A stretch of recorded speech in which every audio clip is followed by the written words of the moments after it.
I just don't know, honey. Like, I just don't know. Just a lot of window shopping, I fear. Hey, welcome back to my channel. If you guys are new here, my name is Gloria, and I am a full-time clothing reseller on Poshmark, eBay, Depop, and Mercari.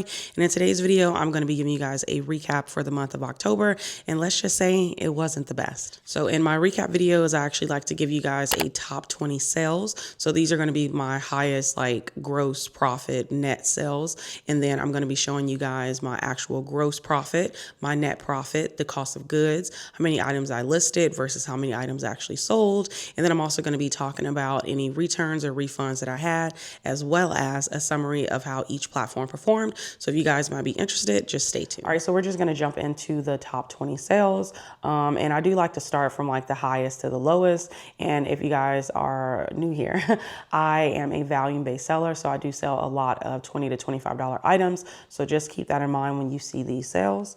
All right, the very first thing was actually this Eileen Fisher women's cashmere wool sweater. This one was new with tags, and I was able to find this at my Goodwill outlet in a picked over bin. Eileen Fisher is just not the it girl. Some of her pieces, maybe, but not all of them.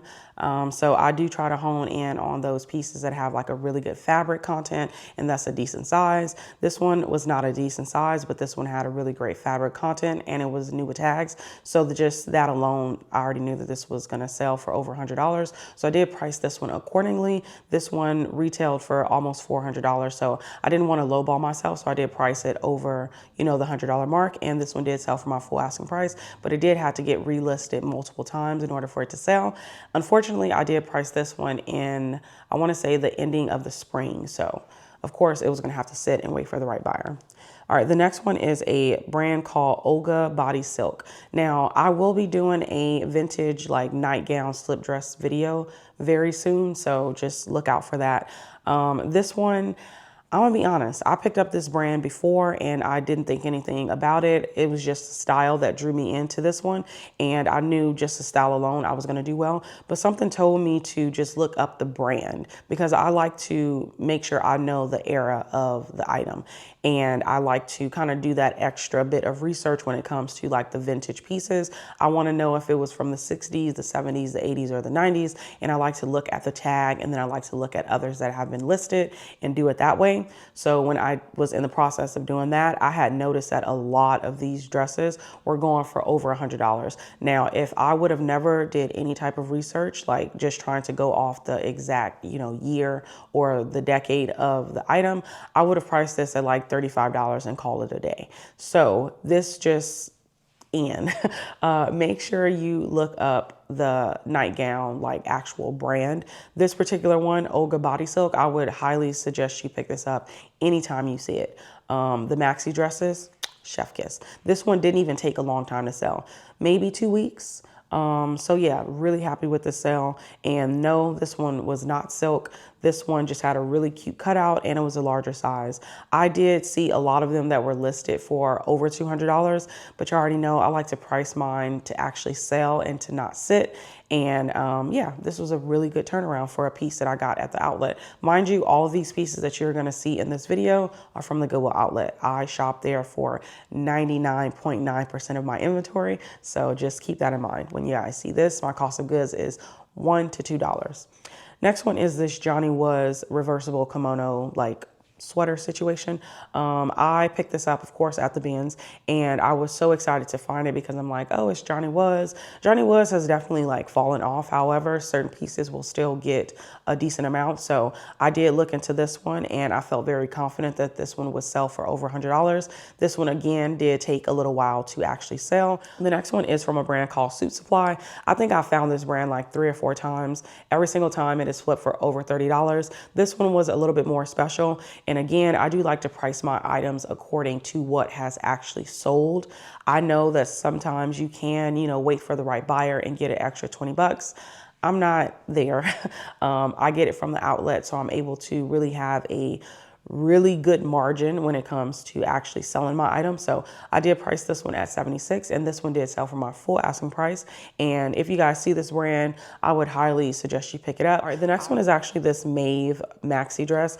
This one I did get from a buy sell trade store, which is a video that I do have on my channel currently where I source new inventory to list. So I did pay up for this one, but technically not really, because I sold them my stale inventory and then I got good items back. So it was kind of like a, switcheroo, if you will. But this one did sell for my full asking price of $80. Definitely a great brand to find when it comes to like the, really good style. But other than that, I would pick this up again. This one was a new to me brand. Now I had came across a brand. I don't know what it was called. My brain is trying to tell me, but I can't remember. Anyway, so when I come across these type of raincoats that are like trench style and they seem to be reversible, I will always check the pockets to see the brand. This particular brand was new to me. It was called 𝕃𝕀ℕ𝕂𝕊. Now, never heard of it. The tag really didn't look like it was worth looking into. However, I knew that I had previously sold something similar where it was a reversible, packable jacket, and that one sold for like $50. So I'm like, you know what? Let me look into this one. This is actually a great brand. I would consider this a bolo brand. So if you're listening, the brand is called 𝕃𝕀ℕ𝕂𝕊. And apparently this can be like folded up and just like packed away, kind of like packable, like down jackets. Like it's one of those styles. So I was really happy with this one. The turnaround was really quick and I made $70 off of this Ben's pickup. This one was a brand that I remember seeing on Instagram. So I've seen a few girls find dresses from this brand. So when I saw this one, I was really excited because it was really giving the fall transition. So I did find this over the summer and I had to sit on it until it was closer to the season. And then I listed it and it got a lot of attention across all of my platforms. And of course, I knew that this one was going to sell for over $50. So they sent me a $60 offer, which was extremely modest. I think I had it priced at like $68. Because I wanted $50 for it. So when they sent me a $60 offer, I accepted it and I got this one out the door. Another Ben's pickup. So if you guys see Ivy City, 100% pick it up. Definitely a great brand to find. This one is a vintage brand. Now I came across this one, not this particular piece, but this brand. I want to say like maybe in like 2021, and I did find it at the Ben's. And at the time, I wasn't good with notating flaws. So this one had quite a bit, not this one, but the one that I was selling had quite a bit of holes. And I remember the brand. It was Dalton. I remembered it from then. This particular brand is a great vintage brand that people look out for. You probably can go and look at the comps on it, and it does sell for over $30, but it really depends on what you have and how long you want to sit on it. I knew that this was a sought after brand. It was 100% cashmere. It was in excellent condition. The style, maybe not so much. However, I knew I could still get a decent price point. So I did price this one a little bit higher, and this one did sell for $63. So really happy with that one. This one was another vintage piece. This one was from the 60s. I went to go date the tag. I've picked up this brand before, Vassarette, I want to say. Not Hollywood Vassarette, but just Vassarette. So I don't know if they are the same. However, this one just had everything going for it. So yeah, that's why I picked it up, and I did price this one up because when I checked comps on this particular brand and like this style, I just knew that I can get a certain amount for it. So I made sure that I waited for the right buyer. And this one also paired well with a lot of keywords. All right, this one I actually recently picked up. This one sold within like 2 days. So very quick turnaround. Honestly, maybe one day. This is a very quick turnaround. For some reason, I couldn't pinpoint if this was a men's or women's, so I did go with men just because of the length. The length, typically, if it's over like 25 and it's not a plus size, I know that it has to be like a men's item. So I'm hoping and praying and wishing that it is a men's item. But this particular tag was a older tag, so this was either a vintage J.Crew or this was a J.Crew piece and they tacked on their vintage tag. But yeah, great piece. That's why I priced it up. Not all J.Crew will sell for close to $50. Just, know that. However, this one had quite a bit of factors going for it. And yeah, very happy with that sale. The next one is from a brand called Alexander Wang. I found this hideous thing at the Ben's. And like I told y'all in that Ship With Me video, This was definitely a brand pickup, I have to say. Definitely a brand pickup. And I was actually happy to get it out the door as quickly as I did. This one, I was really excited for some reason. When I'm at the bins and I find a piece that has multiple factors on it, I get super, super excited because I'm like, ooh, the price point just keeps getting higher and higher and higher when there's more factors and factors and factors. So this one alone, 𝕃𝕀ℕ𝕂𝕊 is a negative strike. So that alone, 𝕃𝕀ℕ𝕂 just does not perform well for me. But the style, the fact that it was fall colorway, it was patchwork, it was plaid, and it was asymmetrical, I just knew with all of those factors I was going to get over $30 for it. So I did price this at $45 and it sold for $45. So this was a really good sale. This one is just a pair of Lululemon joggers. I actually got these from an Instagram girl. They were for me. However, I didn't like the fit, so I went on and relisted them and they sold for $44. This one, I'm not gonna lie, guys. I kind of feel like I undersold it. They sent me a very modest offer. I think I priced it at $48. So I already knew going in I wanted $40 for it. So with them sending me exactly what I wanted, I accepted it. However, part of me feel like I could have listed this for a lot more. It's just that there wasn't additional factors. So like if this was silk, maybe. Even if this was a size small, I feel like it would have worked out too. But I felt confident that 40 would be the number, and with it selling within a day, maybe I could have got $60 for it. I don't know. It's just like moving into the fall, it's cold. Like I just consider everything when I price my items. All right, this one is a brand called 𝕃𝕀ℕ𝕂𝕂𝕃. 100% cashmere. It was in excellent condition. It was in this really pretty butter yellow. And yeah, this one had quite a bit of factors. And like I told y'all before, cashmere just does not, perform as well as it used to for me. So I like to price mine accordingly. This was a decent brand, so that's why I did price it a little bit higher. But yeah, got that one out the door. This one is a Free People like tunic top or dress tunic. I don't know. Yeah, this one was just really pretty. I did use keywords called indie sleeves. So indie sleeves for me is typically kind of like grungy, dirty, filthy looks. This is cute, but it does get very much so indie sleeves. So that is a keyword that I have been trying to implement a little bit more. This brand shocked me just a tad. So I found this at the bins. I think it's called like Inoa. The style alone sold me, but then when I looked into the brand, I'm like, okay, this is a really good brand. So I would really, hope that I can find this again. But this one sold in under like 2 days. So this is a very fast turnaround, and it sold for my full asking price of $39.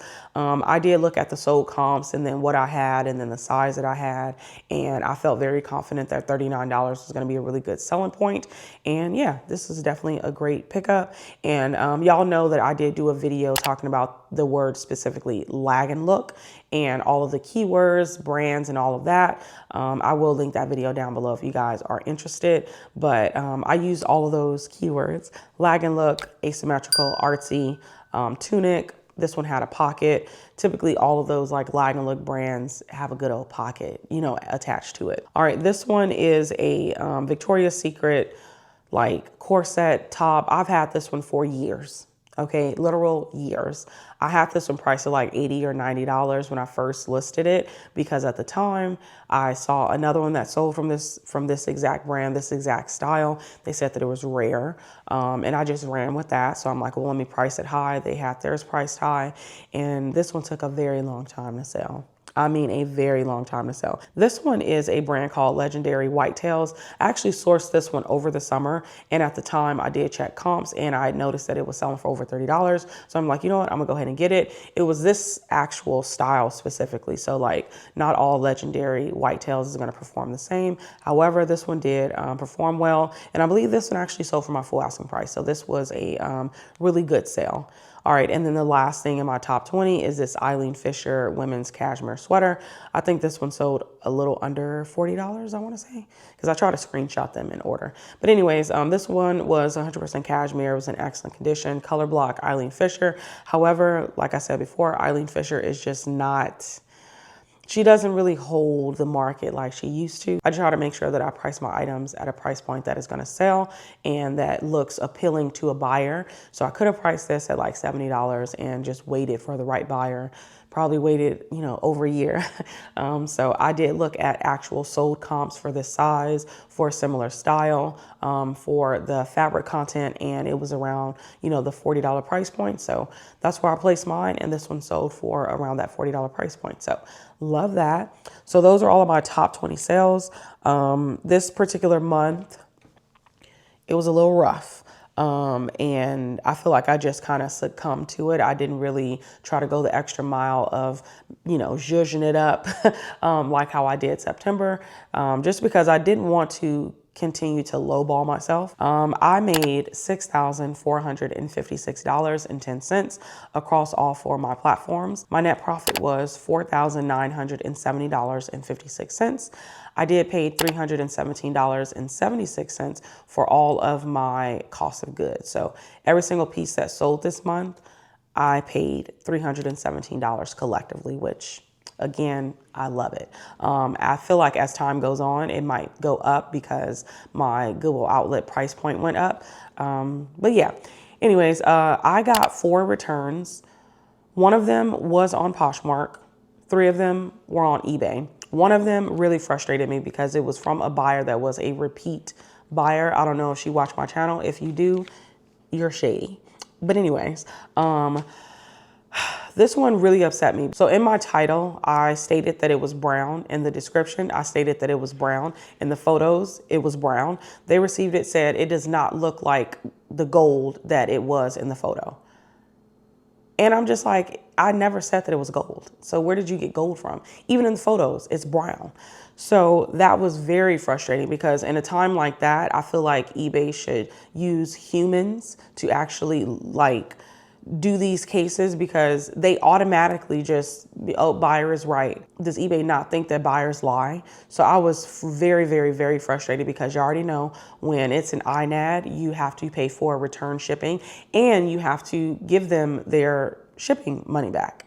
So that was very upsetting. So I did leave her a message and I told her, like, I never stated that this was gold. Of course, they never responded. They immediately shipped the item out. And I think I kind of like try to plead my case before, you know, they shipped it out because I was so angry because it's just like, girl, this is not the case. And of course, I had to try to keep in mind, like, okay, this did say that it was purchased by a repeat buyer. So I'm thinking like maybe it was a viewer of my channel. I don't know. But of course, I blocked them after I sent them the message and I noticed that they, you know, immediately sent the item back, like literally the same day that I sent the message.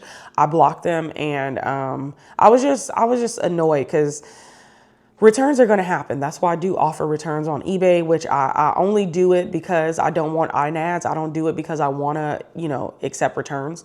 I do it because I have to, not because I want to. So anyways, that ended up happening. And then I did have 3 additional return requests.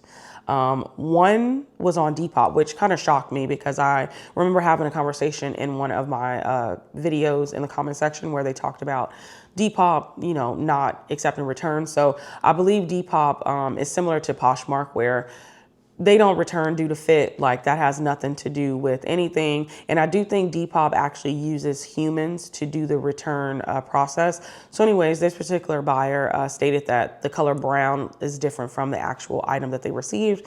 It was not. I used the natural lighting and then I used my ring light to depict the item.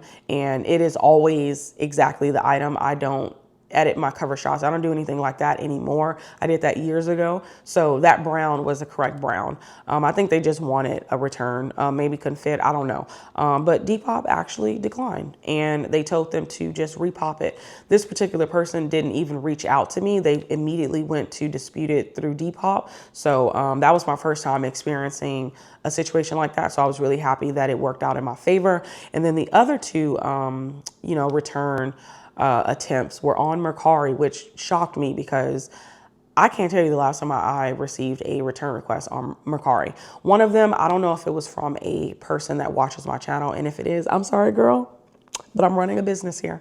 But she messaged me asking me, could I, you know, do a return on the bra? And I told her like, hey, I don't do refunds, but I didn't respond in enough time. So she reached out to Mercari first. And she basically stated that, you know, the bra must be made small because she couldn't fit it. And I was not even trying to be funny. I was offering some honest words.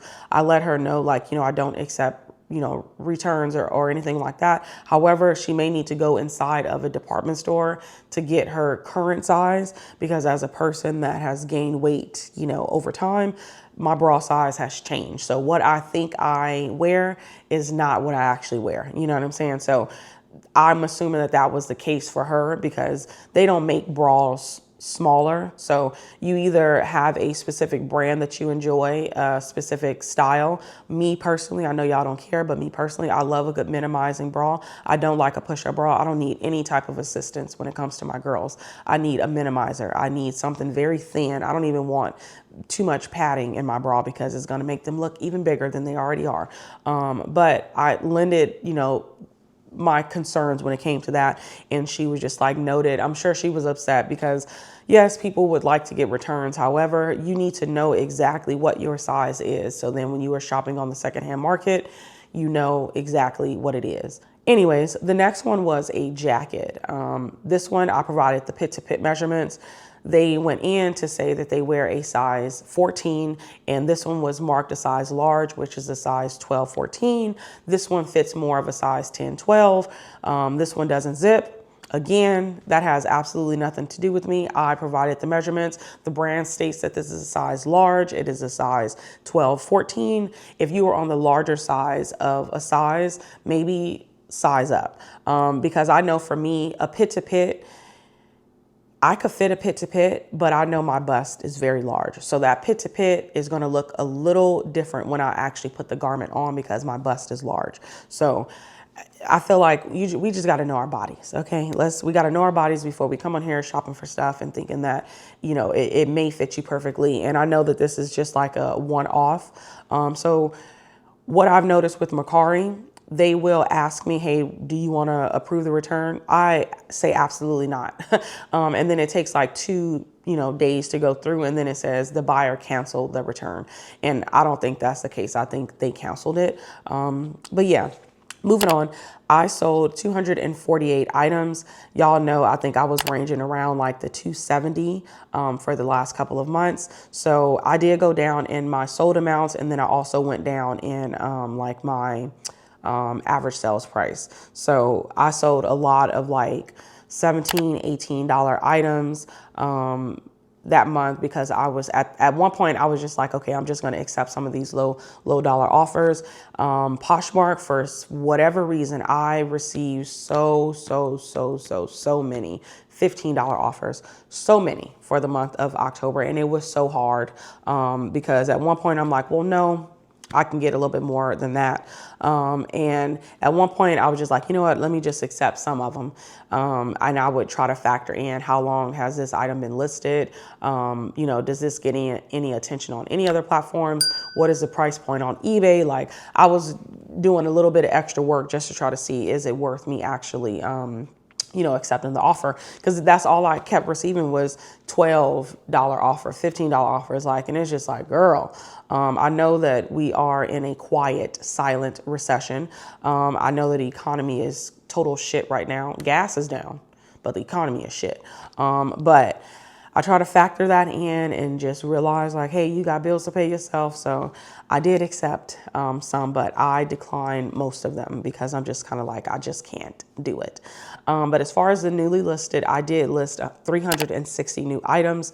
I technically missed a day. So the month of October, the way that my work week falls, I work Monday through, well, technically when it comes to listing, I work Tuesday through Friday. So I list 4 times a week. For the month of October, there were a few additional days out of the month. So I listed more and made less sales. So that was pretty depressing. But I did miss a day of listing.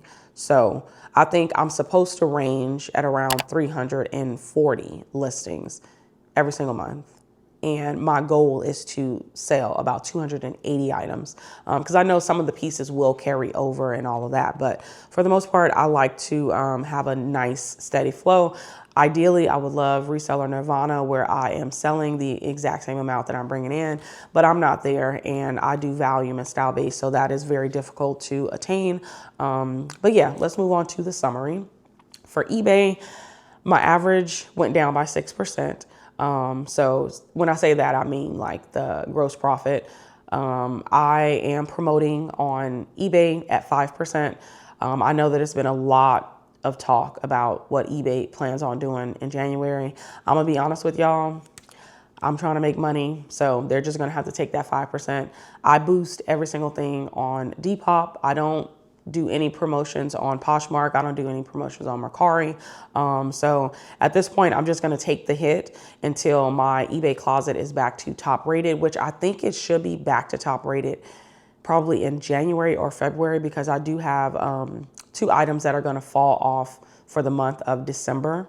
So once I'm back to top rated, I think I'm gonna go ahead and lessen the promotion to maybe about 2%. But until I'm able to get top rated again, I'm just gonna stick to what I got going on, where I give them 5%. It's a lot of fees. You already know I absolutely loathe eBay. I hate it with a passion. I don't even know how people are obsessed with it. But I gotta make money. So that's why I'm still on the platform. All right, moving on to Poshmark. This one just broke my heart. I have this thing when it comes to Poshmark. So whatever day of the month it is, basically I want to make $100 per day on Poshmark minimum. And then I make the other $100 to $150 on the other platforms combined. But on Poshmark, minimum $100. That was not the case. I think I only made, I'll have to pop it on the screen. But from the last time I checked, I think I was at like $2,000 for the whole month of October. Mind you, it was 31 days. So I was missing out on well over $1,000 on Poshmark. Poshmark just kind of like died for me. I know that they started something in September, and I think that they absolutely did mess with the algorithm, because my sales were dead up until like October 19th, where I started to notice that I'm making more sales per day. Because I'm not kidding y'all. I was making like 1 sale a day. And if I was lucky, 2 sales a day on Poshmark. When I typically average about 5 sales a day on Poshmark minimum. So I was just very disappointed with how Poshmark performed. It's so much going on that platform that is just very disappointing, because you already know I love me some Poshmark. I know that people complain about the 20%, but I'll pay the 20% for the good customer service, for the ease of the platform, and for just a good middleman. So that's why I don't mind paying the 20. And that's why I don't hate Poshmark, because I feel like they do their job and I'm getting my money's worth on Poshmark. Versus eBay, they don't want to do their job, but they want all of your money. It's just mind boggling. But anyways, I told y'all before, I received a lot of lowball offers on Poshmark, a lot of $10 to $15 offers, which y'all know I do not sell items for $10 to $15. I am a $20 and over seller. However, I did succumb to accepting some of them because I really needed to make some sales. The lower shipping efforts that they tried to provide, I personally, in my humblest opinion, I feel like it was a money grab for the new owners of Poshmark. I'm sure whatever deal they had worked out with Priority, Poshmark was probably footing a lot of that bill, probably was millions of dollars. With them going down to Ground Advantage, I'm sure they are able to line their pockets a little bit more. So instead of the Priority deal that they had worked out, now they're doing a Ground Advantage. I don't think that with shipping being lowered, my sales didn't go up. Everybody was saying that, since the shipping has went down, your sales are going to go up. Absolutely not. Mine did not go up. Mine declined, if anything, which is crazy because you already know I am high volume. I have 2,400 items in my store. So why am I selling 1 item a day on this platform? And I checked, the engagement. The engagement was very much so present. I was getting, the likes, I was getting the shares and things like that. So I think Poshmark has been messing with the platform so much, and I think that it's finally getting good. I have been noticing an uptick since November started, so I'm happy about that. And yeah, again, eBay literally has fallen off the planet Earth and Poshmark has picked up. I am now currently selling 1 item a day on eBay and multiple on Poshmark. So I just don't know, honey. Like, I just don't know. All right, moving on to Depop, because this is now my third platform. Y'all know it used to be Poshmark, eBay, Mercari, and then Depop. Everything has shuffled around to eBay, Poshmark, Depop, and then Mercari. As far as Depop, my sales are getting so much more better. I did put out a Depop collaboration video, and I was being very, very, very truthful and very honest in that. My sales have skyrocketed. I didn't know that it was such a huge difference, but very, very, very huge difference. I went from making 7 sales a month to over 30 a month. So I think that that's really good to say that I only have 700 items listed on that platform. So yeah, I'm very happy with how my Depop has been performing. I know I have, quite some work to get done in order to be a top rated seller over there. So I'm still working on it. And then as far as Mercari, this one has plummeted. I know that a lot of sellers have gotten off the platform, which is completely understandable. It is a waste of time. I think this month I only made 14 sales when I typically average 30 and over a month. So very, very, very disappointing. And then on top of that, when it came to Mercari, I noticed an uptick in people asking for additional measurements, for just additional questions that were in the listing already. Just a lot of window shopping, I fear. Just a lot of conversation more than spending any money. So I don't know. I think if I ever reach a point where I am probably under 5 sales a month, I will go ahead and get off the platform. Something that I did notice too is that one potential buyer, not potential, they did buy something. They did let me know that the offer that I sent them, they weren't able to accept it. So I don't know if maybe that is something that I need to take note of, because the way that my Nifty works out, I have them send all 4 of my platforms. Anytime somebody likes something, within 10 minutes, it sends them an offer. So I don't know if that might be the case where my bot is sending them an offer and they want to accept it, but it's not accepting, and they don't want to message me like, hey, it's, not letting me accept it. I don't know. I don't know what it is, but I think that Mercari is going to be giving an announcement sometime soon that they are going to be done, because they are still sending out, 10%, 15%, coupons and things like that. And it's just reoccurring. I feel like it's been reoccurring since August. And I think that they know something. I think that they know that it's time to reel it in. So I wouldn't be surprised if Mercari, comes out and say, hey, we are either going to be closing or they're going to be selling, the platform to something else. I don't know. But that's pretty much all that I have for this video. If you guys enjoyed it, please consider subscribing, because you already know I do make a recap of the previous month every single month. And I do put out a lot of reseller content, very informative and helpful. But yeah, y'all, that's all that I have for this video. If you've made it this far, please consider subscribing. I do put out recaps monthly, and I do provide a lot of reseller content. Please consider liking this video, because you already made it this far, so why not? And hype this video if you can, of course. And let me know how your sales went for the month of October. Like I said, mine declined, and it was very depressing. Also, let me know how November is going so far, because you already know I'm nosy, and I'll see you guys in the next one. Bye.